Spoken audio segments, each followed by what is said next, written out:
sekarang posisi Indonesia. Indonesia di dalam WTO. Indonesia telah masuk dalam keanggotaan WTO itu sejak tahun 50.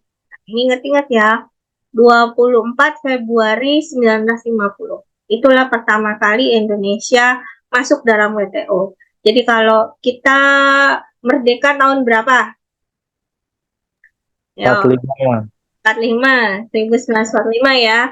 Berarti 5 tahun setelah merdeka, Indonesia itu bergabung di dalam WTO. WTO sendiri itu kan mulainya dari GATT. GATT itu tadi mulainya dari mana? Didirikan kapan? Setelah apa? Setelah Tahun 46 tadi, Bu. setelah perang dunia. Perang dunia. Setelah Perang Dunia Kedua, ya kan? Tahun 46 ya, Perang Dunia Kedua.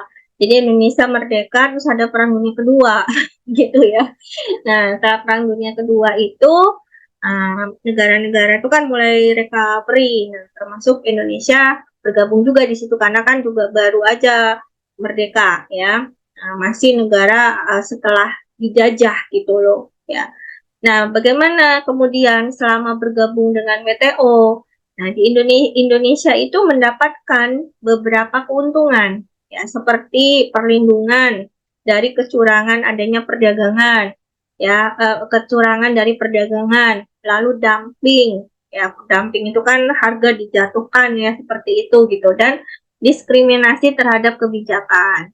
Nah, itu keuntungan-keuntungan yang diperoleh Indonesia ketika bergabung di dalam WTO.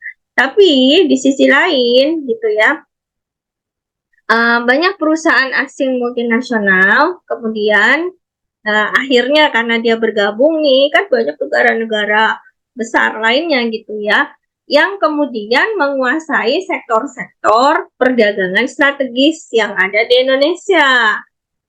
Ya, seperti apa? Air, ya.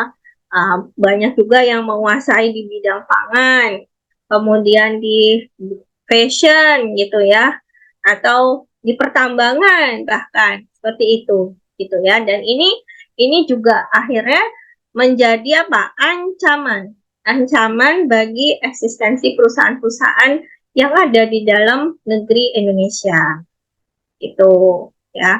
Kayak misalkan Pertamina minyak ya. Pertamina itu kan produknya Indonesia, ya nggak?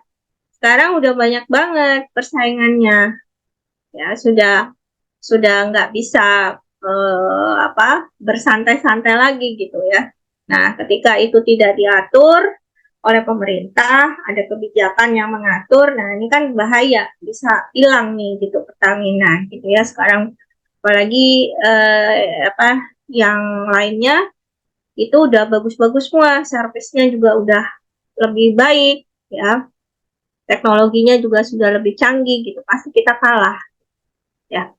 Oke, itu tadi kita bahas tentang WTO. Nah, sekarang ada bentuk lain kerjasama antar negara internasional itu, ya, kerjasama internasional antar negara itu, yaitu dalam bentuk integrasi regional. Integrasi regional. Nah, di sini integrasi regional itu merupakan perjanjian antar negara dalam suatu wilayah geografis. Jadi kalau kita bicara ada regional, ini kita udah langsung bisa connect itu adalah ke geografis ya, ke dari tempat, dari letak gitu ya, dari wilayahnya. Kenapa ada perjanjian ini? Ini untuk bisa mengurangi atau menghilangkan hambatan tarif dan non tarif terhadap barang dan jasa serta faktor produksi gitu ya. Nah, tumbuhnya integrasi ekonomi dari suatu kawasan itu bisa disebabkan karena ada potensi ekonomi yang dimaksimalkan.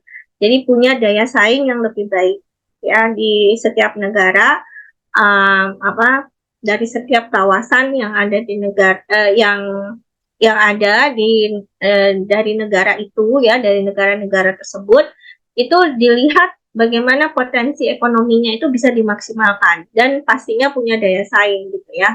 Lalu juga dari sisi potensi politik, terutama negara kecil tapi dia kaya. Contohnya apa? Negara kecil tapi kaya. Contohnya negara mana? Singapura. Hah? Singapura. Singapura. Singapura. Singapura. Terus mana lagi? Singapura nggak seberapa kaya. Singapura tuh hutangnya banyak. Taiwan. Hah? Taiwan. Taiwan? Iya, termasuk nggak, Bu? Brunei. Brunei. Tuh. Brunei. Brunei itu negara Indonesia, Bu. kaya. Gitu ya. Itu juga akan mendorong terjadinya integrasi regional ya. Lalu juga resolusi terhadap konflik-konflik yang terjadi gitu. Itu juga bisa mendorong adanya integrasi ekonomi atau integrasi regional.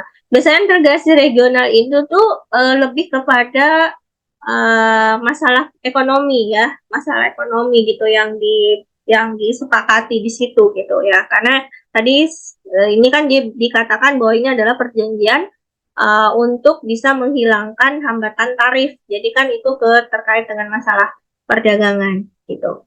Nah, tentu integrasi ini nggak bisa langsung dilakukan gitu. Jadi harus ada tahapan di mana penyesuaian-penyesuaian itu perlu dilakukan. Kan nggak bisa ya ini kawasan Asia misalkan gitu ya, orang-orang yang serumpun misalkan kan, Malaysia, Brunei, Indonesia misalkan gitu kan serumpun katanya. Tapi kan nggak bisa begitu aja langsung plek nyatu gitu ya. Nah, ada tahapan yang harus dilewati dulu sebelum terjadi integrasi regional ini tadi, yaitu yang disebut dengan prakondisi ya. Jadi sebelum kondisi integrasi. Nah, apa yang dilakukan di situ yaitu ada asimilasi sosial. Jadi masing-masing negara yang mau membaur itu tadi gitu ya, menjadi terintegrasi satu sama lain, itu perlu ada proses asimilasi sosial dulu gitu. Jadi ada pembauran satu kebudayaan ya, dan disertai hilangnya ada satu ciri khas kebudayaan asli, sehingga itu membentuk kebudayaan baru gitu ya. Lalu di situ juga akan ada proses kesamaan. Jadi ada kesamaan-kesamaan yang bisa dipadukan di situ ya. Nah, sehingga di situ dalam prakondisi integrasi itu juga akan dilihat dari sisi bagaimana masing-masing punya benefitnya. Jadi win-win solution lah gitu ya. Jadi nggak ada satu negara yang lebih diuntungkan. Ini keuntungannya semua bersama ya. Lalu juga dari sisi biaya itu juga udah pasti dilihat ya, kalau terjadi adanya integrasi regional ini, maka biayanya harus bisa relatif lebih rendah gitu ya. Dan biasanya negara-negara yang bergabung di sini gitu ya, itu ada punya kesamaan atau kedekatan hubungan dengan masa lalu. Misalnya sama-sama jajahan Belanda, misalkan gitu. Sama-sama jajahannya Inggris, misalkan gitu ya.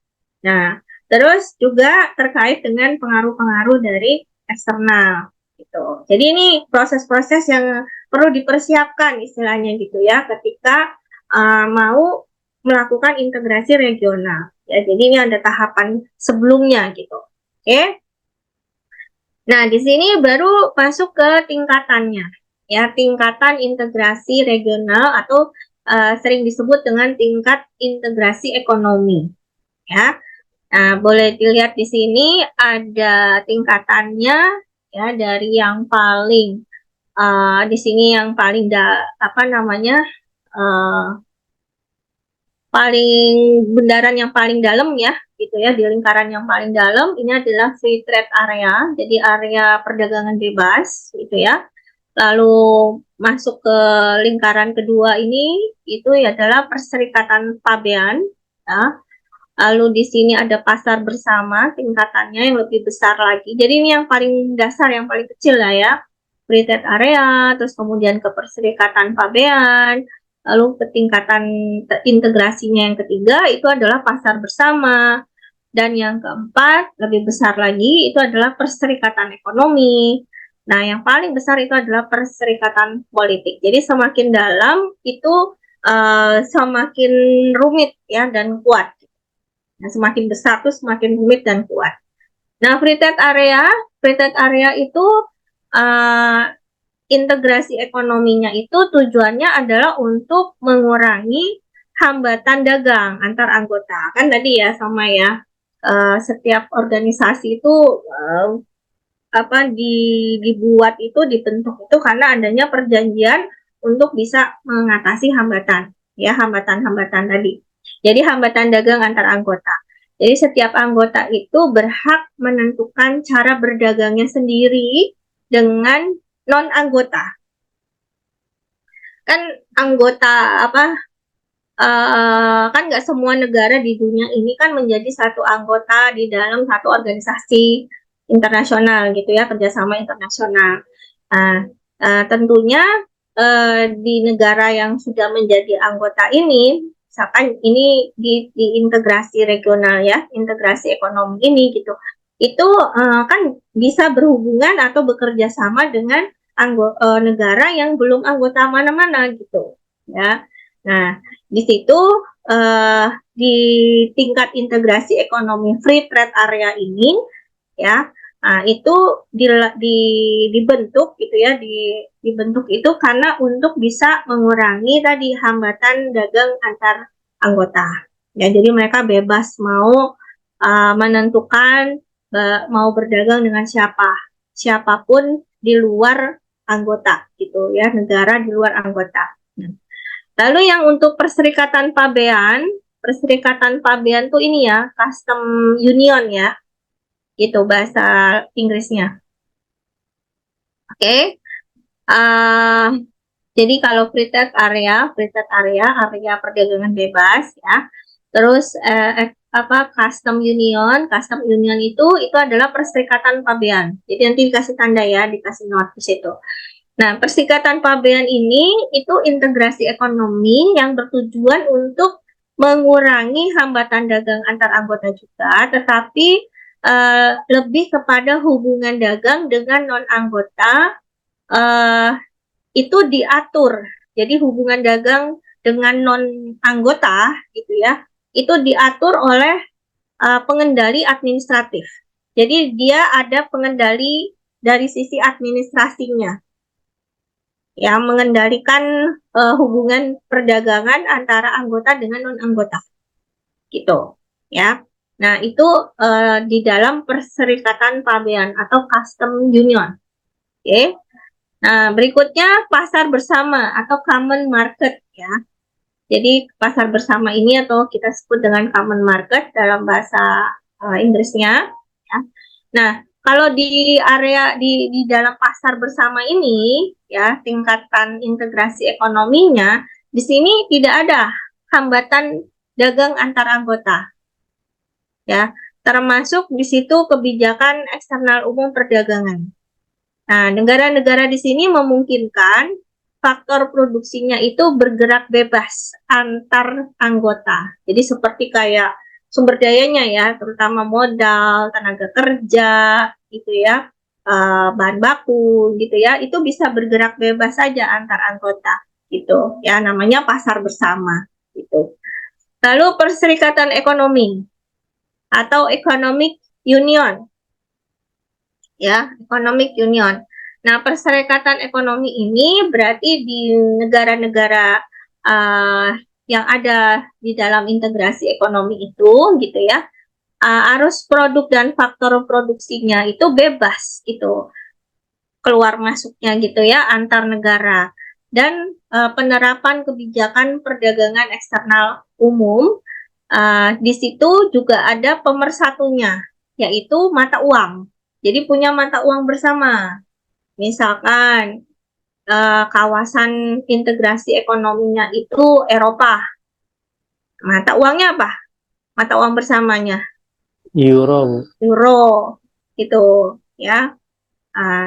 Terus itu di dalam perserikatan ekonomi ya. Jadi termasuk di situ kebijakan politik moneter dan fiskalnya itu juga diatur bersama gitu. Tarif pajaknya juga sama, ya. Oke. Dan yang terakhir, perserikatan politik, political union. Nah, di political union ini, gitu ya, itu negara-negara yang ada di dalamnya punya kebebasan terhadap arus perdagangan. Gitu. Jadi, punya kebebasan terhadap arus perdagangan, di mana mereka bisa saling berkoordinasi, ya mengkoordinasikan kebijakan ekonominya, kebijakan sosialnya, dan juga kebijakan asing dari negara-negara anggota itu, gitu. Jadi mereka bisa saling koordinasi. Aku Indonesia misalnya punya kebijakan ini nih, gitu. Kamu punya kebijakan apa, gitu ya. Nah itu bisa saling dikoordinasikan, maksudnya begitu, gitu. Oke, ini berkaitan dengan tingkatan integrasi ekonomi.